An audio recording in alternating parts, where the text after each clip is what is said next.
Hello, I am Joe Rocky, and welcome to another episode of Father and Joe. I'm here with Father Boniface Hicks. And Father, I'd like to discuss Pope Benedict and obviously his recent passing. And when I think of Pope Benedict, he's one of really three popes in my adult lifetime that I well, he is the only three. Pope John Paul II was well before I was born. He started being there. Um, and there's a lot of different questions I have, I guess, in general, starting with the papacy. Kind of like, what is the Pope? I know that he's the leader of the bishops, but at the end of the day, what makes his authority and his teachings, some of them absolute and some of them suggestions? Um, and I know that obviously John Paul II wrote a lot. I have read a lot of the theology of the body, and it was also everything I read with him was also kind of co-written or co-influenced by the eventual Pope Benedict, as he was a cardinal and one of the very important people who worked for the Pope. So there's a whole lot of questions I have that go around this. In a lot of ways, he retired from being the Pope, which is something that seems very uncommon in my studying of the other popes. Most of them tend to die in office, if you will, and there's just a lot of different questions I have about him. Um, what does this mean in a big extent of the world in terms of the Catholic faith? And there's just a lot of questions I have around this process that seem different because he was retired. And because he was retired and we're not going through the process of getting the new Pope now, it almost feels as if it's kind of forgotten. And all of these elements here are different thoughts I've had entering today, and that's before the conversation. That's how you want to frame it, because my mind's kind of all over the place when we talk about Pope Benedict here. Yeah, I think you probably represent a lot of people's thoughts about all of that. So that's why I wanted you to set it up, because I think people tend to have that kind of feeling about it. Who is this guy and what's he about, and then what's this resignation thing, and how could a pope resign, and why would he do that? Why wouldn't he do that? And then of course, in the midst of that is who is uh, Joseph Ratzinger, who became Benedict XVI. Who is he personally, and what is his legacy? So yeah, we have a it's one of the doctrines that really distinguishes Catholicism from other forms, denominations of Christianity. I was, and I'm not the expert about these things either. It was never a doctrine that I particularly struggled with, and it's not one that I've had to particularly defend. And so I know there are many layers to it, but I was appreciating the welcoming of Cameron Bertuzzi, who has a podcast about Christianity, a website, a whole movement, and then has recently decided to become Catholic. And Matt Fradd and Cameron Bertuzzi went to Rome to announce this conversion of Cameron in front of, with St. Peter's in the background. But for Cameron Bertuzzi, that was really the critical issue. Accepting the Pope was accepting the Catholic faith. That was synonymous, essentially. After, and he's looked into a lot of things that I haven't even heard of, to be quite honest, let alone struggled with. But that was really the crux of it for him, because what the Pope means ultimately is that there is a single head for the universal church. So that there could be a single head makes a big difference. The Orthodox churches would be kind of the closest thing to the Catholic Church, and there's no head. And so it also makes it harder for the Orthodox churches to be cross national boundaries. They tend to be associated with more nationalism, and the leader of the Orthodox Church, the patriarch of different Orthodox churches, don't have any way of. They just sort of interact fraternally. So there's no point of unity. So the Pope is a point of unity. And that again, that makes a big difference. So there's a lot of autonomy, as there should be. So even in the Catholic Church, where we have 23 rites, basically, those are 23 what they call sui juris ecclesial communities or sui juris churches. Sui juris means his own law. Sui is his own, and juris, like a jurisdiction, is law. And so these Catholic churches, these different rites, have their own law, but there is a point of unity. So they function autonomously, but when there's an issue, there can be a resolution to it. There's a higher court, there's a point of appeal, there's an arbiter when there are disputes, there is a unifier of doctrine, there is a vetting of practices. And so it keeps us, while there is a capacity to grow independently and to develop uniqueness, it also prevents us from developing contradictions and splitting off into multiple pieces. And so having a point of unity makes a big difference. And so why we can talk about one Catholic Church, whereas you don't have one Orthodox Church.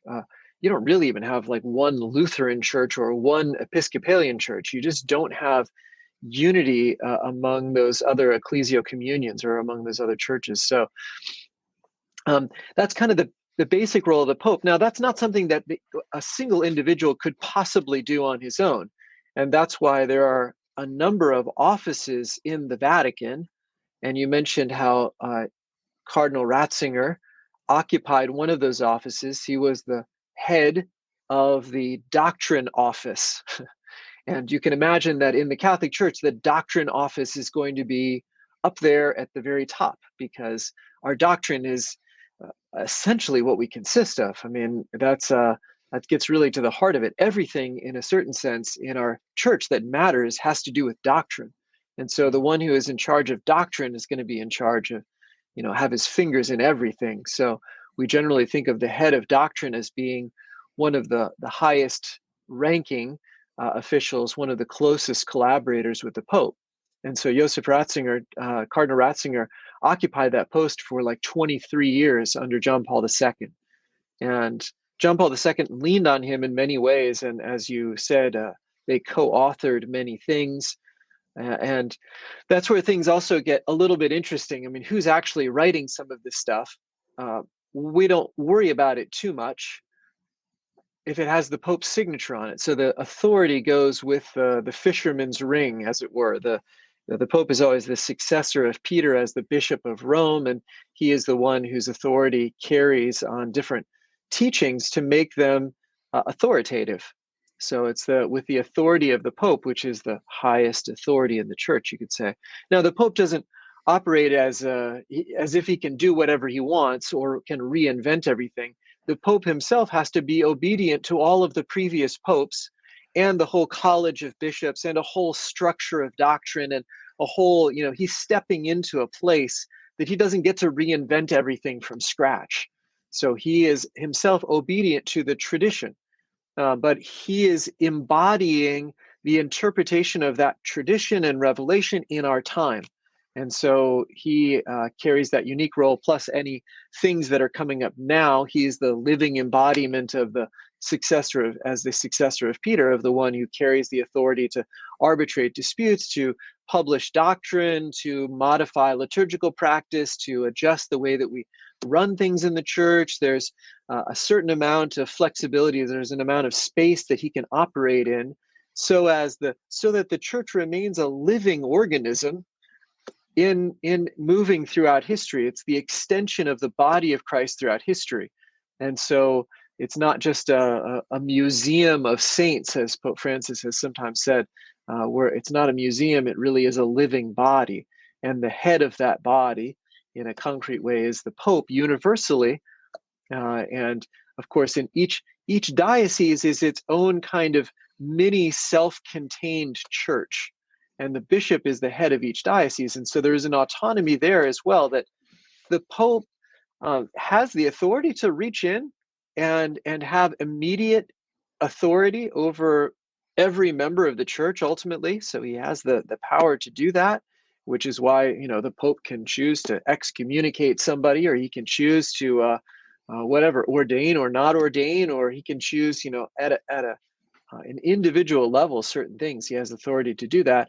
But there's a subsidiarity, that there's a respect and there's a power in the bishop to govern the entirety of a local church in the way analogous to how the Pope governs the universal church. So a diocese has its own kind of curia and its own doctrine office of a sort, and its own officials that handle some different things at the diocesan level.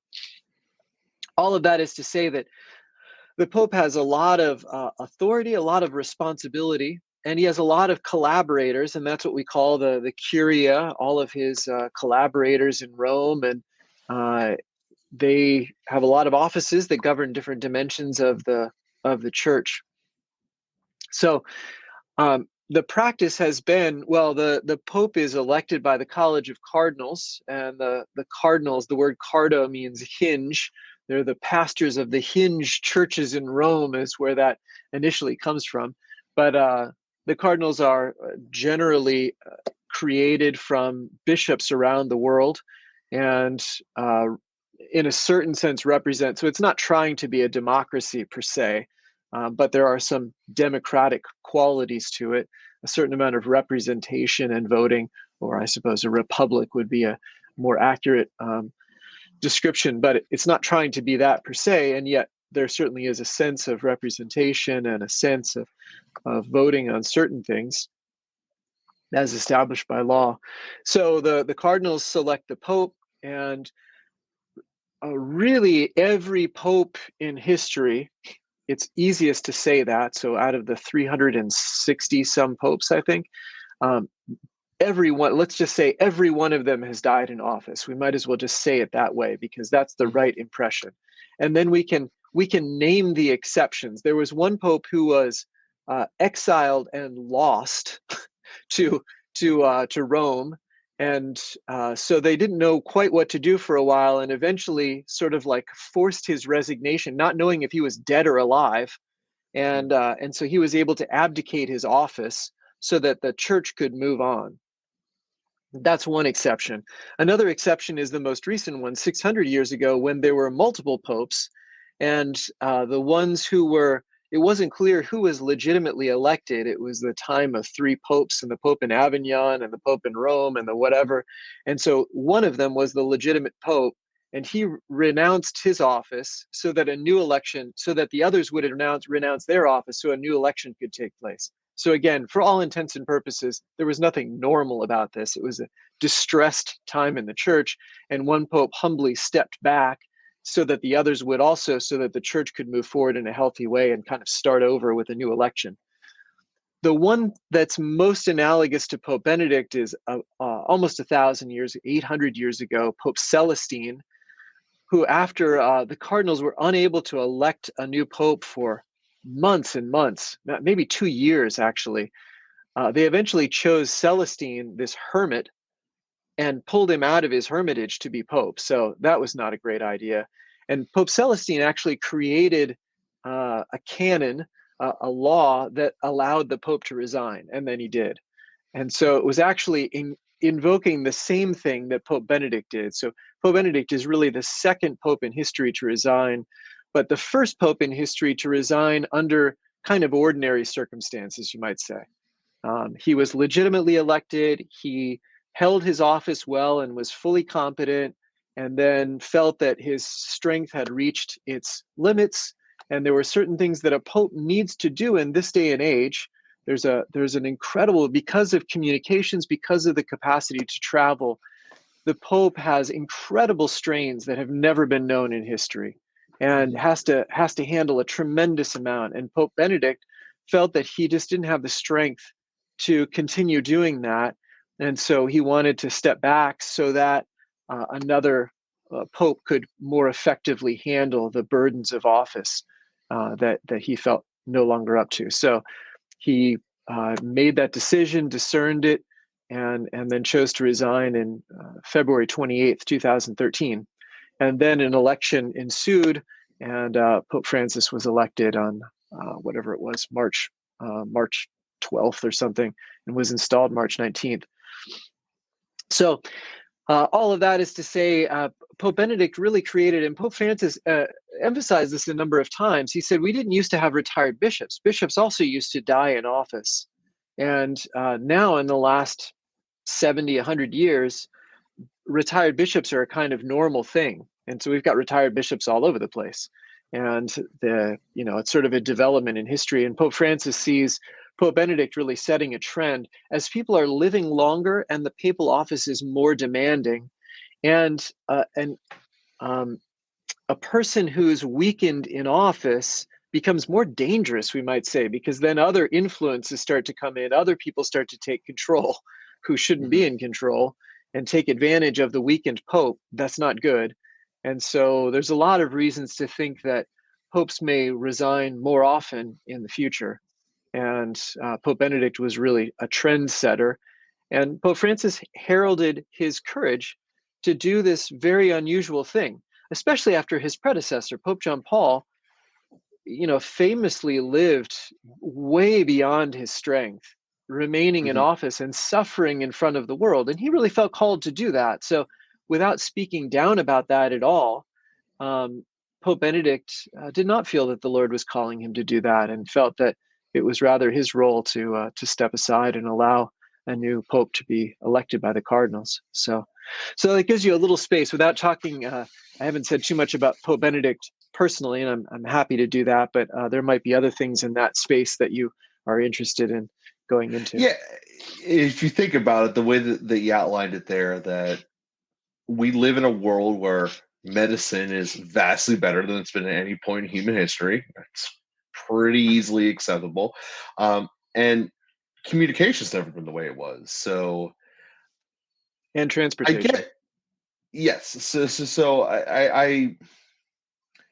I guess that's part of the question here, because I've always had, and even when I was in Rome for 3 months, this kind of thought that, and I'm going to try to say this correctly, and hopefully it doesn't come out wrong or stuttered or something, but there's an almost infallibility about the Vatican, and there's just an aura presence of being there, and being surrounded by all of the elements that are of the Vatican itself. Now, obviously, it's not like I shook hands with the Pope and said "Hey" or anything like that, but it's a different place that's without someone being there. I don't know how to describe it. It's different than the rest of Rome, very much so. It's on the one hand, you recognize that the Pope is right, and in matters of faith, that's kind of what you just outlined, that the Pope is right, and you have to respect that. Um, but with always being right comes potential pitfalls, I guess, is the one that, as you were saying there, is if you're implicitly listened to and you're being pulled in a direction that shouldn't be pulled in because you're in a state of weakness, which I think we've all experienced in some capacity. That's not good. You don't want to be in charge of the faith in creating a precedent. That would be bad. Um, but it also can go the other way, of almost going to your head of saying, I have all the power in the world now. I can make whatever I want happen, which also is a thing that you want to avoid. And that's just not about this Pope or any other. That was just the impressions I got being in the Vatican for 3 months. And again, as an outsider, it wasn't like I was a Pope or a priest in training or anything like that. I was just a guy going around trying to see what's what.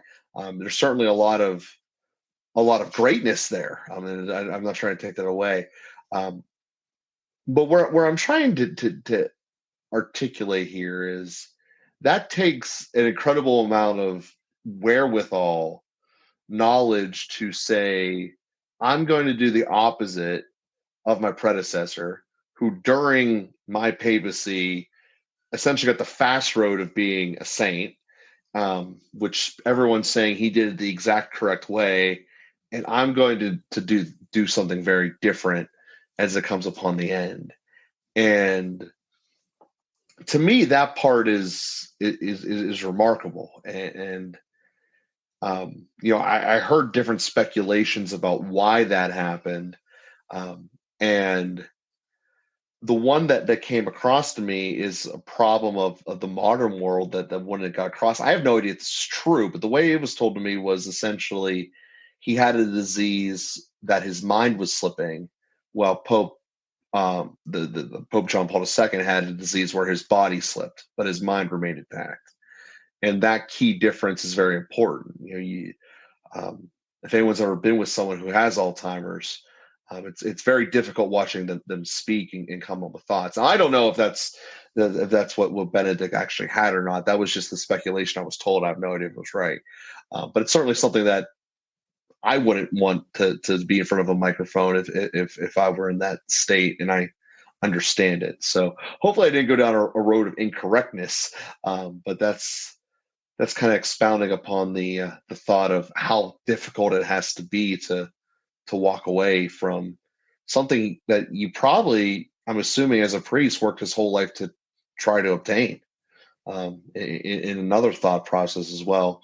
I guess those might be conflicting, muddied waters, and I'm sorry if I created some there, but it's something I haven't had to digest very many times in my life to try to figure out.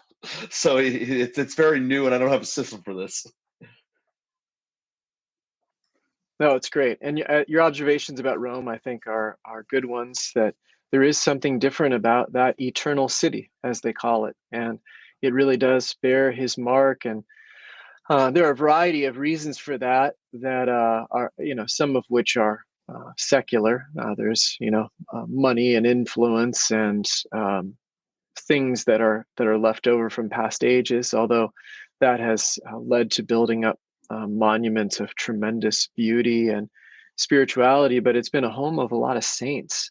A lot of saints have lived there, and then it becomes a magnet. I mean, not everybody's going to go to whatever some city in the Netherlands, but a lot of people in the Catholic Church. Some people have the idea, they're like, "Have you made your trip to Rome yet?" As if that's like a required thing for a priest to do. It's like, well, I have been to Rome a few times, but it's not required. it's I was well into priesthood, well into monastic life before I ever went to Rome. But in any event, it's a center location for a lot of things, and the one who is there. Well, there are a lot of sacrifices too, as Pope Francis expressed many times. I mean, he can't just go out on the streets. He Mhm. can't go out without a whole entourage. Every time he goes out, it's a huge deal, and he's a kind of prisoner of the Vatican in a different way than the popes of the 19th century meant that phrase. But um, anyway, it's quite something. And as you say, for Pope Benedict to have the courage to take a different course than his predecessor, who was, people chanted at his death, Santo Subito, saint now. We want him to be a saint now. And they lifted the normal 5-year waiting period to investigate his cause of canonization, because his holiness was he had made such an incredible impact on so many people, and the church and the world, and just was an incredible man of faith. He had his own weaknesses, and many of those things come out. I mean, we really live in a time where people are held to incredibly high standards, and there's such an amount of information availability that like everything that somebody does wrong is, and then often according to the standards, retroactively applied standards, Mhm. uh, people are held to incredibly high standards now. And so um, Benedict also was able to see, I'm sure, the shortcomings of John Paul II, and knew very well his own shortcomings, and some of those things have come out, in addition to the many people who have praised him especially for his writings. It's certainly Benedict XVI. A number have said is the greatest theologian ever to be pope, to sit on the chair of Peter, and he was an incredible gift to us in his decades as the prefect for the doctrine of the faith, his years prior to that, going all the way back to the Second Vatican Council, when he was an expert, a peritus at the council, and helped to forge some of the documents as a relatively newly ordained priest. and then into his time as Pope, and even a little beyond. The comments about him losing his mind and that's why he resigned don't seem to have any foundation to them. It really seems to be a matter of physical strength, because he was still writing. I know people personally who talked to him, and he was clear as day in his retirement. And but he certainly didn't have the physical strength. He had a fall in when he was over for World Youth Day and wherever that was, somewhere in South America, and he had a fall, and it really scared him, thinking he really wouldn't be able to make it. And so he started thinking at that point about his, I guess it was maybe, I can't remember. I want to say it was Brazil, but that's where Pope Francis went first. Anyway, that experience made him think again about whether he could really carry out the office as it needed to be carried out. And so he made that very courageous decision to take a different path. And we'll see. A lot of people have said, well, maybe now Pope Francis will resign, because now the retirement, the residence of the retired Pope is freed up. A residence which, of course, Benedict had to create for himself. There was a convent that John Paul II had established in the Vatican, in the Vatican Gardens, and Pope Benedict had opened up that space for himself and a very small group of individuals who would support him and that he would interact with on a daily basis, lived there. So anyway, we'll see if Pope Francis, rather than creating a problem of two retired popes, if now that one retired pope has gone to the Lord, that Pope Francis will become another retired pope. God only knows. But anyway, it certainly is a viable possibility now in a way it wasn't before. And it did create an interesting difference in the funeral, because there wasn't an election immediately following. And so you didn't have this mixture of the funeral, the mourning, the bringing the cardinals to Rome, the conclave proceedings, the election. There's a lot of stuff around papal elections, papal deaths, and papal elections in the past. And I don't know, I thought there was something beautiful about all of that happening in a more measured way, with a lot more warning. When Pope Benedict announced his resignation February 11th, he vacated the chair of Peter February 28th, and then there was a period of preparation that led to an election about 11 days later. And so it was a much more peaceful pace. And then also his death and funeral rites could be much more reasonable. It wasn't the death of a reigning monarch, which he is, because he's the head of a city-state, or the head of a nation. But it also wasn't the death of a reigning pope. And so I don't know, there was something that was more beautifully humble and a little bit more reserved about it when it was celebrated on a couple days ago on January 5th. So anyway, big differences, historic moments in the church, and worth spending a few minutes reflecting on. Yeah. And sorry for being wrong there. I apologize for that. It's going to happen. I get it wrong a lot. Well, it's better to say the rumors. People did say those things, so you weren't wrong that those things were rumored. But it seems that that was rumored more up front, when he was also remaining more hidden. He came out a few times. He published a few things. We had a few reflections. We had some evidence that, and from people visiting him, spending time with him, that it wasn't a matter of him losing his mind in this case. So anyway, it's good to speak the rumors that sometimes linger beyond the facts that would refute them. And then I have one last question. I know we're almost out of time here. This is, I guess, about the office of the Pope and the individual as the Pope. Why is there some things that when the Pope writes it or says it, it's absolute, it needs to be installed immediately, and then sometimes it feels as like suggestions or maybe social commentary that we don't need to implement into our lives immediately in terms of the church overall? Yeah, so I mean that's actually quite a large question. That is, and we'll do an episode on it. So I apologize for that. That's what we'll do then. There you go. Free preview for what next Tuesday will be. We thank everyone for listening with us. We'll be with you again here next episode, and we will go from there.